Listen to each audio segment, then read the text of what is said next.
문재인 대통령이 4대강 사업의 정책 감사를 지시하면서 이명박 전 대통령에게도 칼끝이 향할지 관심이 쏠리고 있는데요. 이현수 기자. 네. 이 전 대통령 직접 겨냥하는 겁니까?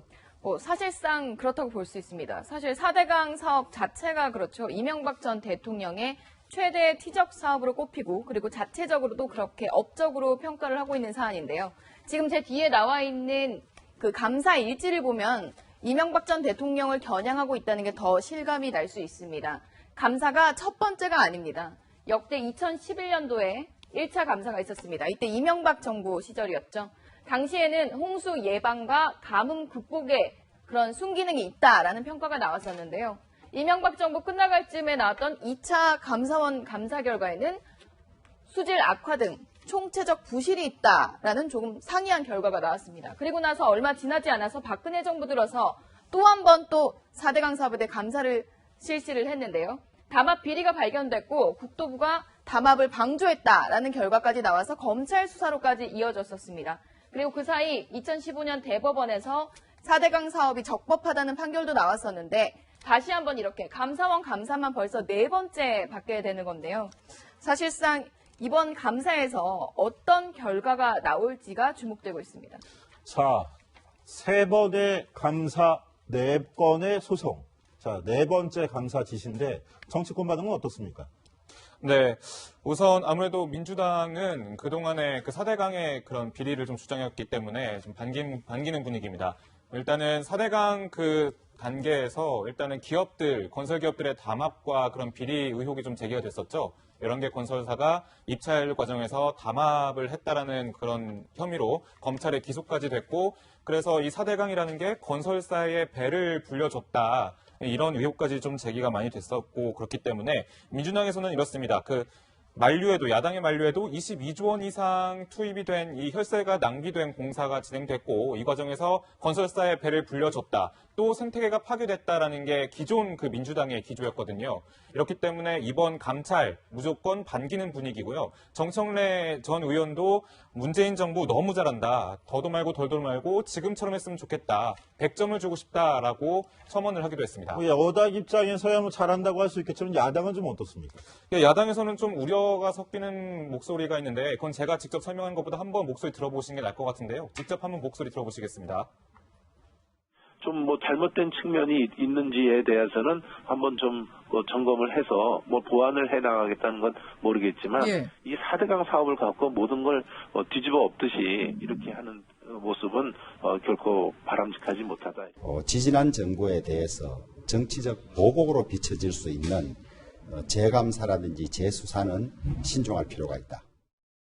네, 같은 야당인데 국민의당 박지원 전 대표의 생각은 조금 달랐습니다. 이런 글을 SNS에 올렸습니다. 문재인 대통령께서 깜놀 인사 그리고 검찰개혁 의지와 함께 이제는 4대강으로 옮겨갑니다.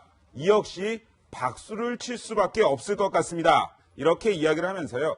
사람이야 투표를 잘못해서 어떤 고통을 당한다고 해도 마땅하지만 우리 강이 도대체 잘못한 게 뭐 있길래 이렇게 강은 썩고 녹조는 일어나고 왜 물고기는 죽어야 하냐. 이러한 글을 올리면서 문재인 대통령을 향한 응원 메시지를 또 한 번 보냈습니다.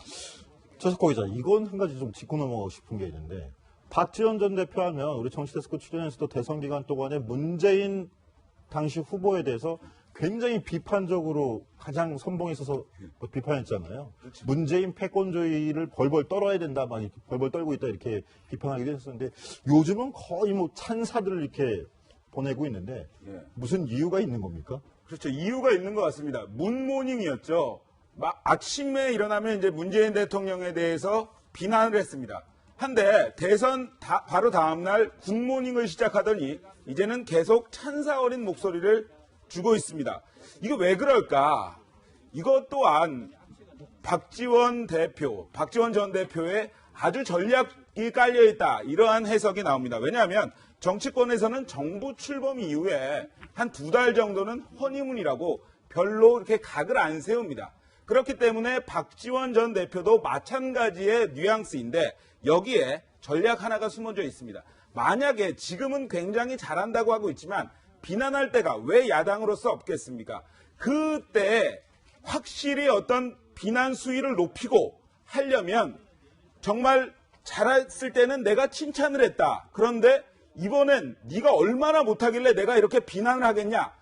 역으로 생각해보면 그러한 비난 수위를 높일 수 있는 하나의 포석을 마련하고 있다. 정치 구단으로서의 전략이다. 이렇게 해석할 수가 있겠습니다. 정말 정치공학적인 해석일 것 같은데요. 그 말이 맞는지는 한번 두고 보겠습니다. 자, 근데 최석호 기자. 그런데 지금 어찌됐건 간에 세 차례나 이미 지난 정권에서, 지난 정부에서 감사를 했어요. 근데 네 번째 감사란 말이죠. 감사원이 그것도 직접 감사 지시를 한 건데, 이거 야당 쪽에서 보기에는 뭐 정치 보복 아니냐, 이렇게 좀 색깔론으로 될 수도 있는 문제 아닌가요? 그렇습니다. 왜냐하면 이것이 처음이 아닙니다. 이명박 전 대통령 때 2번이 있었고 박근혜 전 대통령 때 1번. 그 다음에 요번에 또다시 재조사를 지시를 한 겁니다. 그렇기 때문에 이명박 전 대통령 그리고 야당, 일부 자유한국당과 바른정당에서는 이거 정치 보복하려는 것 아니냐, 왜 그러느냐 하면서 어떤 분위기를, 국민들의 분위기를 정치 보복 쪽으로 이끌려는 그 어떤 방향성도 가지고 있는 게 사실입니다. 자, 이런 정치적 해석을 우려했기 때문일까요? 청와대 측도 오늘 관련 내용을 설명하면서 확대 해석을 굉장히 경계하는 모습이었는데요. 김수현 청와대 사회수석의 목소리 들어보시겠습니다. 그동안 감사가 3차례 있었습니다. 그중에 2차례는 사실상 이명박 정부 기간 중에 이루어졌기 때문에 일종의 그 감사 자체를 불신하는 것은 아니겠습니다만은 국민들께서는 충분치 못하다는 판단을 하고 계신 것 같고요. 박근혜 정부 기간 중에도 감사가 있었습니다만은 그건 담합이라든가 그런 건설업체 관련된 것이 주를 이루었습니다. 전 정부와의 그런 색깔 지우기라든가 이런 시각으로 보는 그런 시선도 있을 수 있겠습니다만은 그런 생각은 전혀 반영되어 있지 않습니다. 색깔 지우기는 아니라지만 불법 행위가 드러나면 상응한 조치를 취하겠다고도 얘기를 했는데요. 자, 강병규 기자, 네. 결국은 이명박 전 대통령을 직접 겨냥할 수도 있다는 얘기로도 들리는 거 아닙니까? 예, 저도 그렇게 생각하는 이유가 있는데요. 이 기자들에게 나눠준 보도자료를 보면 이렇게 적혀 있습니다. 정책 결정 과정 그리고 집행 과정에서의 감사를 한다. 이것은 탈법 행위를 찾아내기 위한 목적은 아니다. 그러니까 트집 잡기 위한 목적은 아니라는 거죠. 그런데 감사 과정에서 만약에 불법 요소가 드러나면 이것에 대해서 감사를 더 철저하게 할 수 있다. 이 부분을 더 들여다볼 필요가 있다라고 또 밝혔거든요. 결국에는 감사를 하다가 이 관계자들의 그런 불법 행위 혹은 비리 행위가 조금이라도 발견이 되면 이거 수사하겠다는 겁니다. 이것은 동봉투 감찰에서도 나타났듯이 일단은 감찰을 해보고 불법 행위가 나타나면 이제 이것을 수사를 하겠다라고까지 얘기를 했는데요. 이런 과정과 똑같이 이 감찰을 먼저 하고요. 그 다음에 불법 행위가 나타나면 수사로 들어가겠다라는 부분을 아직 남겨놓고 있는 거거든요. 그러니까 이 이명박 전 대통령에 대한 칼날 혹은 수사가 들어갈 수 있다 이런 얘기로도 보입니다.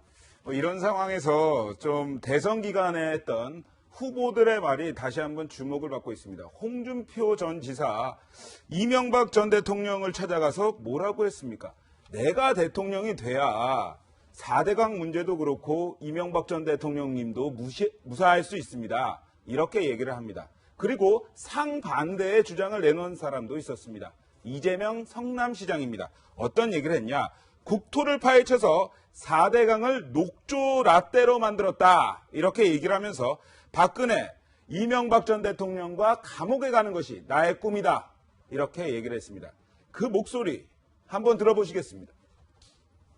대통령께서도 내가 되는 게 훨씬 좋죠. 좌파가 되면 4대강 시비를 또 할 테니까 내가 되는 게 훨씬 좋죠. 박근혜 대통령, 전 대통령, 전두환, 또 특히 이명박, 국민의 돈을 갖다가 막 강바닥에 처박은 그건 반드시 감옥을 보내는 게 꿈이고 가능하면 같은 감옥을 보내는 생각이에요. 제가 대통령이 돼서.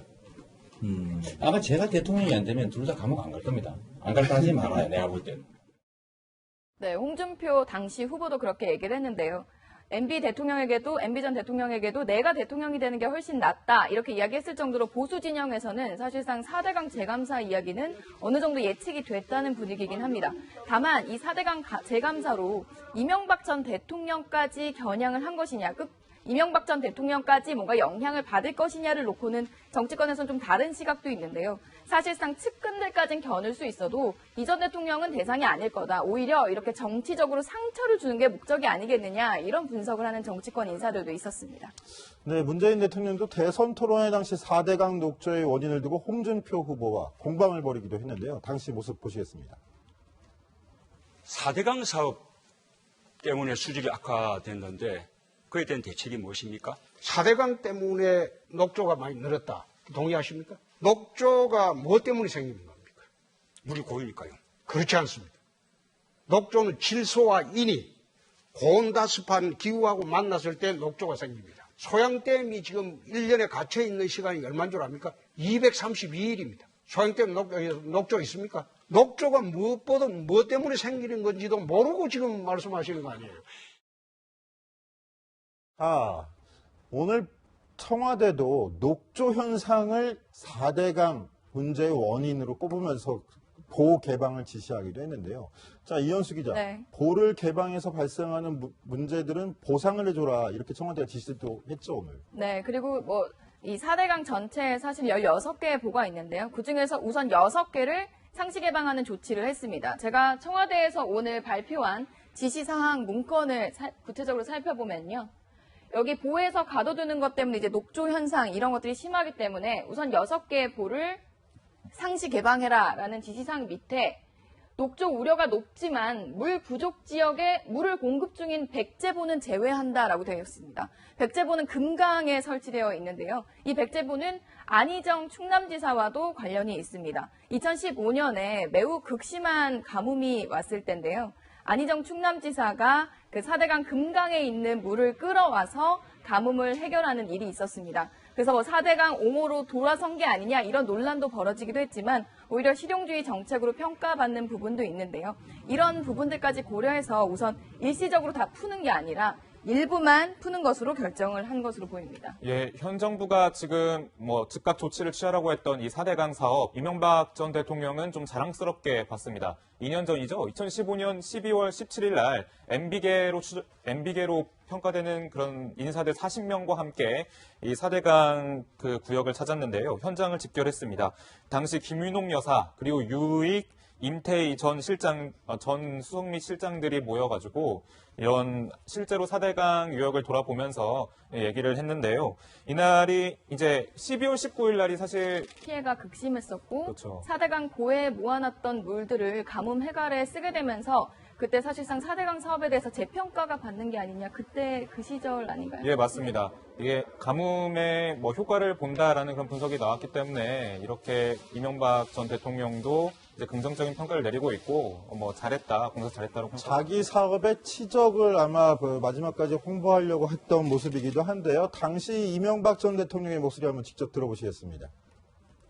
모처럼 와서 보니까 감기도 무량하지만은 보니까 정말 잘했다. 자, 이현수 기자, 네. 한번 다시 물어볼게요. 오늘 청와대 발표 중에서 백제보는 제외한다고 되어 네, 있어요. 그렇게 되어 있죠. 백제보만큼은 지금 오염이 심하지만 가뭄 때 유용하게 쓰이기 때문에 충청도 내에서 유용하게 쓰이기 때문에 할 수 없다라고 얘기를 하고 안희정 충남지사도 거기서 물을 끌어올 수 있게끔 해줘가지고 고맙다라는 말까지 했었는데 네. 결국 4대강 사업이 홍수나 가뭄 예방 등에는 효과가 있다는 거 아닙니까? 네, 이명박 전 대통령 측에서 주장하고 있는 부분이 특히 그 부분입니다. 이때까지 사실 그 이전 정부에서 홍수나 가뭄 비용으로 썼던 비용 안 쓰고 있지 않느냐. 이렇게 상시 개방하면 어떤 일이 생길 줄 아느냐. 이런 이야기까지 했는데요.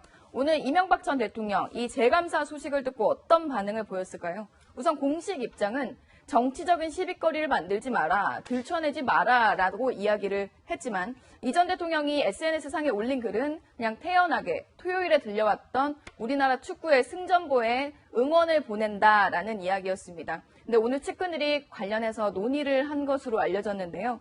그 측근들은 조심스럽지만 현직 대통령 측과 그리고 대통령 비서실 측과 충돌하는 양상으로 비춰질까 매우 조심스러워하는 양상이었지만 그래도 할 말은 해야겠다며 이렇게 말했습니다. 직접 들어보시죠.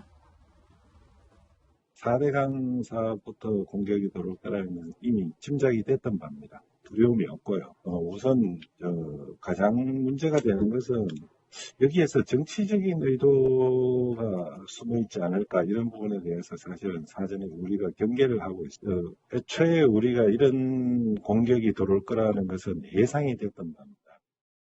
자, 최석호 기자. 지금 김두 전 홍보수석과 우리 이현수 기자가 통화한 내용을 보면 이렇게 공격이 들어올지 예상하고 있었다라는 반응이에요. 4대강부터 공격할 줄 알았다. 근데 오늘 정작 반응은 이명박 전 대통령 반응이 아니라 17대 청와대 비서실 반응으로 나왔어요. 이건 어떤 의미가 있는 건가요? 네, 뭐 재조사를 이제 지시를 한 지 6시간 정도 만에 이명박 전 대통령 측에서 공식 입장을 냈습니다. 정부는 감사와 재판, 평가가 끝난 전 정부의 정책 사업을 또다시 들춰서 정치적 시비거리를 만들기보다는 당면한 가뭄을 극복하는 데 힘을 쓰는 게 먼저다 이렇게 이야기를 했는데요. 그런데 아까 홍 데스크가 말했듯이 이명박 이름이 아닌 17대 대통령 비서실 명의로 논평을 낸 겁니다. 이게 왜 그러냐? 잘못하면 전현직 대통령 간 감정 싸움으로 비춰질 수가 있기 때문에 이명박 전 대통령 같은 경우에도 어떠한 17대 대통령 비서실이라는 그러한 명칭을 사용을 하면서 형식에도 고민을 한 것으로 보입니다. 네, 지금 현 여권이죠. 더불어민주당과 청와대 측은 야권 시절에 이명박 박근혜 정부의 실책을 강하게 비판해 왔습니다. 지금 여당이 돼서 또 청와대가 돼서 이명박 정부의 4대강 사업을 이제 감사를 시작하는데요. 다른 또 한 명의 나머지 사람이죠. 박근혜 전 대통령 내일 첫 재판의 모습을 드러냅니다. 이현수 기자, 네. 정리해 주시죠. 네, 내일이면 53일 만에 박근혜 전 대통령이 이제 공개적으로 모습을 드러내게 될 것으로 같습니다. 지금 화면에 나오는 이제 구치소로 들어가는 모습 이후의 모습은 단 한 번도 본 적이 없었는데요. 박근혜 전 대통령 내일 이제 법정에 출두를 하게 되고요. 그 사이에 어떤 변화가 있었는지 우선 외형적인 변화가 있을 것으로 보이고요. 수의가 아닌 사복을 입고 나타날 가능성이 우선은 높아 보입니다. 그리고 또 40년 지기, 그러나 지금은 뭐 남보다도 더 못한 사이라고 할까요? 최순실 씨와 또 함께 재판정에서 만나게 될 텐데요. 어떤 기류를 형성하게 될지 또 본인의 재판을 위해서 어떤 말들을 하게 될지 관심입니다. 우선 호송차에서 내리는 모습은 공개가 될 텐데 재판 자체도 모습이 공개될 가능성이 높습니다. 전직 대통령으로선 지금 3번째 출석인데요.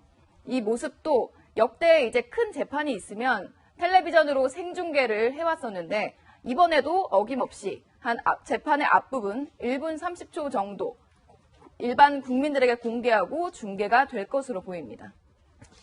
네, 조금 전에 법원에서 취재기자들의 요청을 받아들여서 내일 박근혜 전 대통령이 법원 안에서 출석해서 법정에서 재판받는 모습을 공개하겠다고 결정을 했어요. 네. 이건 어떤 의미가 담겼다고 볼 수 있어요? 그만큼 국민의 관심이 많다라는 점을 반영해서 이제 법원의 결정이 있었던 걸로 보이고요. 그리고 내일 이제 법원 앞에 박사모의 집회도 예정이 되어 있고 다양한 취재진들이 몰릴 텐데 그런 과열을 오히려 일부분을 공개함으로써 미연에 방지할 수도 있고 국민들에게 이런 중대한 재판, 세계의 재판의 모습을 공개하는 국민의 알 권리 측면도 있을 것 같습니다. 자, 내일 박근혜 대통령 53일 만에 다시 일반의 모습을 드러내는 건데요. 강병규 기자, 네.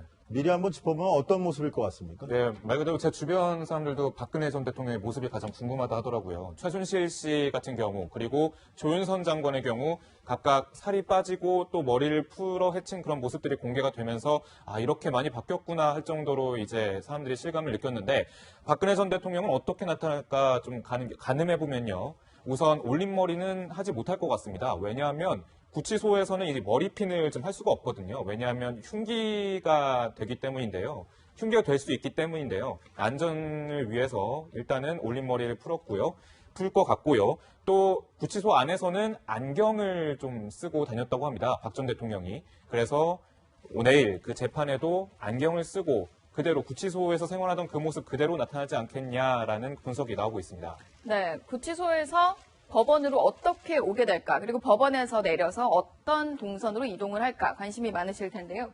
우선 박근혜 전 대통령 나홀로 호송차로 이동이 될 것 같습니다. 교도관만 동석하는 그 호송 차량에 타고 혼자 이동을 하고요. 그 호송 차량을 또 경호하는 SUV 차량이 앞서고 그 SUV 차량 앞에 경찰이 또 한 번 에스코트를 하게 될 것 같습니다. 그리고 경호 문제상 경호 오토바이가 그 호송차 뒤쪽에도 한 대 더 있을 가능성이 높습니다. 검찰에 처음에 조사를 받으러 올 때와는 달리 이제 신호 관리 그리고 청와대 경호실의 개입은 전혀 없을 것으로 보입니다. 도착하자마자 바로 법원 대기실로 옮기게 될 거고요. 그리고 재판이 시작되면 이제 그 대리 출석을 할 수 없는 형사재판의 특성상 인정신문이라는 걸 하게 되는데요. 이제 이름과 생년월일 그리고 직업, 주소 등을 묻게 되는데 이제 직업을 물을 때 전직 대통령이라고 말을 할 수도 있고 이제 무직이라고 말을 할 수도 있는데 박근혜 전 대통령이 직접 대답을 해야 하는 만큼 어떤 발언을 할 것인지에도 관심이 모아지고 있습니다. 네, 박근혜 전 대통령 내일 법정에 서게 되면 전직 대통령 신분으로는 21년 만에 다시 법정에 서는 악순환이 되풀이 되는 셈인데요. 이현수 기자. 네. 그 박근혜 전 대통령 법정 출석을 앞두고서 지난 주말에 구치소 앞에서 대규모 집회도 열렸는데 지지자들 박 전 대통령 무죄 주장하면서 결집을 할 가능성이 있는 겁니까? 네, 우선 집회는 열릴 것으로 보이고요. 지난 주말에도 열렸습니다. 구치소 앞에서 지금 화면에 보이듯이 경찰의 그 질서 유지 아래 그 박사모의 집회가 열렸었습니다. 바로 풀어달라, 탄핵은 무효다 이런 구호들을 외치고 있는데요. 그런데 태극기 집회 조금 결집력이 떨어진 것 같습니다. 그 정강용 박사모 회장을 둘러싸고 공금 횡령 의혹부터 시작해서 지지 선언을 홍준표 후보로 해놓고 조원진 후보를 지지했느냐 등 다양한 내분 사안들이 있어서 이 집회에서도 양갈래로 흩어져서 약간 흩어진 모습으로 집회를 하는 모습이었습니다. 이 구치소 당일에도 집회가 예정이 되어 있는데요. 좀 극단적인 상황은 없길 바라는 마음입니다. 자, 이현수 기자, 박근혜 전 대통령 내일 법정에 출석해서 본인이 직접 무죄를 주장할 수도 있을 것 같고 변호인단은 물론 무죄를 주장하겠죠. 근데 최근에 검찰 조사 내용을 보면 박근혜 전 대통령이 검찰에서 사람을 어떻게 이렇게 더럽게 만드느냐 이렇게 불쾌감을 드러나기도 했다는데 당연히 무죄 주장하면서 또 다시 이런 풍경이 일반하게 또 공개될 가능성도 있겠네요. 네, 그렇습니다. 특히 검찰 이제 구치소에 들어가기 전에 검찰에서 수사를 받았을 때도 사실 상당히 억울함을 표한 걸로 알려졌는데요. 구치소에서 조사를 받을 때도 사람을 어떻게 그렇게 더럽게 만들 수 있습니까? 이 내용은 실제로 그 옥중 조서에 나온 내용입니다. 어이가 없다. 그런 일을 하려고 내가 대통령을 했겠느냐. 밤잠을 설쳐가며 3년 반을 고생했다. 그리고 정치 생활을 하는 동안 대가 관계로 뭘 주고받은 적이 없었다. 사람을 어떻게 그렇게 더럽게 만드느냐며 모욕을 받았다는 듯 강하게 항변했다고 합니다. 이런 부분들이 사실 재판 기조에서도 상당히 이어질 것으로 보이는데요. 무죄 주장은 물론이고 이제 최순실 씨랑 함께 재판을 받아야 하는 상황에서도 최순실 씨와의 공범 자체를 부인하고 있기 때문에 확실히 선을 그으면서 함께 재판을 받을 수 없다라고 주장하고 있습니다. 그런데 내일은 함께 법정에 설 확률이 아주 높습니다. 그 과정에서 박근혜 전 대통령이 어떤 이야기를 최순실에게 할지에 대해서도 관심이 모아지고 있습니다. 그런데 얼마 전 공개된 옥중조서에서 이런 얘기가 나옵니다. 최순실이 왜 나를 이렇게 속였는지 모르겠다. 속은 것이 잘못이다. 이런 얘기가 나오는데요. 그런데 이것이 국정농단입니다. 개인과 개인이 속여먹고 속고 이러한 것이 아닙니다. 이런 문제로 아직까지 받아들이는 것에 대해서 전직 대통령으로서 좀 아쉽다 이러한 생각이 들고요. 본인은 이러한 생각을 해야 될 것 같습니다. 자신을 믿고 뽑고 그래도 믿어준 우리 국민들에 대해서 다시 한번 사죄할 수 있는 자리가 법정이 될 수도 있다. 이러한 생각도 해봐야 될 것 같습니다. 우리 최석호 기자는 초지일간 국정농단 사건이 벌어진 이후부터 저희 정치데크가 계속 방송 중일 때마다 기회가 될 때마다 박근혜 전 대통령에게 사과하라 이렇게 요구를 하고 있는데 사과를 여태까지 못 받은 것 같습니다. 자, 강병규 기자. 네. 좀 최석호 기자 얘기한 대로 박근혜 전 대통령 내일 공범인 최순실과 나라냐 서면 최순실 씨가 다 잘못한 일이라고 분명히 얘기를 할 건데 그렇죠. 이렇게 얘기를 들은 최순실 씨 박근혜 전 대통령을 옹호하던 마음이 계속 유지가 될 수 있을까요? 저는 유지가 좀 될 거라고 생각하는 입장인데요. 왜 그러냐면 이 수사 기간 동안에 이런 얘기 정말 많이 나왔습니다. 박근혜 전 대통령이 그 조사를 받았을 때 했던 얘기들이 최순실 씨 귀에도 당연히 들어갔겠죠. 어떤 얘기들이냐면 일단은 본인의 동반자, 본인의 절친한 친구 이런 게 아니라 본인과는 크게 관계가 없고 본인의 그냥 알아서 그렇게 본인의 이권을 위해서 부정행위를 저질러 왔다는 식으로 계속 진술을 했는데 최순실 씨 같은 경우는 사실 그럼에도 진술을 크게 박근혜 전 대통령에게 불리한 진술을 해오지 않았잖아요. 그러니까 어떻게 보면 이것은 최순실 씨가 감정적으로 박근혜 전 대통령에게 어떤 연민과 좀 그런 면이 없잖아 있지 않냐라는 그런 분석이 나오고 있는데 이런 진술도 했었잖아요. 최순실 씨가 박 전 대통령은 유경수 여사가 돌아가시고 고통 속에서 사셨다. 밤마다 바닥을 긁을 정도였다. 이런 동정심을 좀 표현하는 그런 진술도 했었잖아요. 그러니까 내일 법정에서 만약에 이런 변호인단의 주장이 나오더라도 한동안은 이런 고리가 좀 더 연결되지 않을까 하는 생각이 좀 들기 제가 보기에는 근데 이게 인간적인 정리나 소송 전략상의 문제일 것도 같은데 인간적인 정리의 문제가 아니라 어찌됐건 간에 최고 권력을 갖고 있던 박근혜 전 대통령이 무죄로서 살아남아야지 자기도 미래가 있다고 볼 가능성이 있기 때문에 그렇게 전략적으로 감안할 때는 박근혜 전 대통령이 뭐라고 하든지 간에 최순실 씨 입장에서는 박 전 대통령을 옹호하는 입장을 펼칠 가능성이 있는 거 아닐까요? 그래서 제 생각엔 좀 다른 게 최순실 씨와 박근혜 전 대통령의 그런 공모 관계가 좀 묘연한 것뿐이지 최순실 씨의 부분에 대해서 이 혐의에 대해서는 어느 정도 상당히 입증이 된 상태거든요. 근데 만약 박근혜 전 대통령과의 그런 연결고리가 없어진다 하더라도 최순실 씨는 일단 처벌을 받게 됩니다. 많은 부분에서 처벌을 받게 되기 때문에 사실 홍 데스크가 주장한 그런 부분에 대해서 좀 신빙성이 좀 일단은 두고 보도록 하시죠. 예. 이런 가운데 박 전 대통령의 새 집은 지금 이사 준비로 한창이라고 합니다. 박근혜 전 대통령, 최순실 씨 모두 감옥에 가 있는데 누가 준비하고 있는 건가요? 이현수 기자. 네. 취재됐습니까? 네, 영어의 몸인데 이사 준비는 한창 이뤄지고 있다고 합니다. 내곡동에 지금 3월 달에 사실상 집을 계약하고 이삿짐들이 옮겨지는 모습이 비춰졌었는데요. 창문 안으로 보면 이제 주방에는 주방 도구들, 그릇들이 깔끔하게 놓여 있다고 하고요. 정리가 잘 돼가고 있다고 합니다. 주차장도 깔끔하게 비어 있다고 하고 뭔가 이렇게 집안 구색을 갖춰가는 모습인데 현장에서 이제 한 인테리어 업체 직원이 말하기를 이영선 전 경호관과 윤전추 전 행정관이 주기적으로 이곳을 찾아서 관리를 하고 있다고 합니다. 박근혜 전 대통령의 사실상 심부름꾼으로 집안 내곡동 이사뿐만 아니라 모든 것을 관리하고 있는 것으로 보입니다. 내곡동 집이 어떻게 생겼을까, 얼마나 크기가 클까, 이렇게 생각하시는 분들이 있을 겁니다. 제가 말씀드리겠습니다. 지상 2층에 지하 1층 건물로요. 혼자 살 집이지만 방이 5개, 그리고 욕실이 4개입니다. 주차장에 댈 수 있는 차량은 10대 가까이 되고, 사람들을 초대해서 30명 이상 함께 할 수 있는 야외 정원이 있습니다. 크고 작음은 그래도 전직 대통령이기 때문에 따지지 않겠습니다. 하지만 30명 정도가 함께 할 수 있는 야외 정원에서 더 이상은 최순실 같은 사람과는 만나지 않았으면 합니다. 조석호 기자의 말에는 항상 비수가 있는 것 같아요. 자, 이렇게 두 전직 대통령이 심적으로나 몸적으로나 마음이 바쁜 텐데요.